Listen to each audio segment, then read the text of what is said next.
আসসালামু আলাইকুম। আমরা আজকে গিয়েছিলাম ধান খেতে পানি দেওয়ার জন্য। তো প্রথমে মেশিনটি স্টার্ট দেওয়ার জন্য পানি দিলাম, কিন্তু স্টার্ট নিতেছে না, আবার পানি উঠতেছে না। তো এখন পানি উঠানোর জন্য চেষ্টা করতেছি।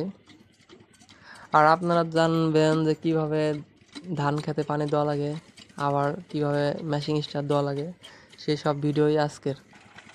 তো এখন মেশিন স্টার্ট দেওয়ার চেষ্টা করছি, কিন্তু স্টার্ট নিতেছে না।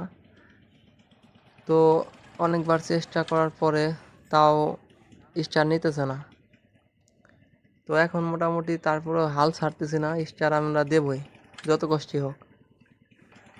এখন পর্যন্ত ঘোরাচ্ছি, এই যে এই মুহূর্তে স্টার ধরার মতো হয়েছিল, কিন্তু স্টার ধরে নাই। সম্ভবত এগুলো স্টার ধরবে। এখনই মোটামুটি স্টার ধরলো। দেখি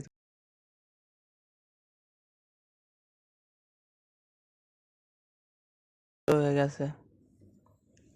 তো আপনারা যারা মেশিন স্টার দিতে পারেন নাই, তারা এভাবে মেশিন স্টার দিবেন, এভাবে পানি উঠাবেন। তো কষ্ট করতে হবে, জীবনে কষ্ট না করলে কোনোদিন উন্নতি করা যায় না। তো আমরা অনেক কষ্ট করে থাকি। আমাদের অল্প গরু, তারপরে অনেক ক্ষেত আছে, ঘাস ক্ষেত আছে, সবসময় পানি দিতে হয়। আমাদের ধান অনেক ভালো হয়েছে, এবার ধানের ফলন অনেক ভালো হবে আশা করা যাচ্ছে। কারণ এই শেষ পানি, এরপরে আমরা ধান কাটবো। তো আপনারা যারা আমার চ্যানেলটি এখনও সাবস্ক্রাইব করেননি, সাবস্ক্রাইব করে পাশে থাকবেন। ধন্যবাদ সবাইকে।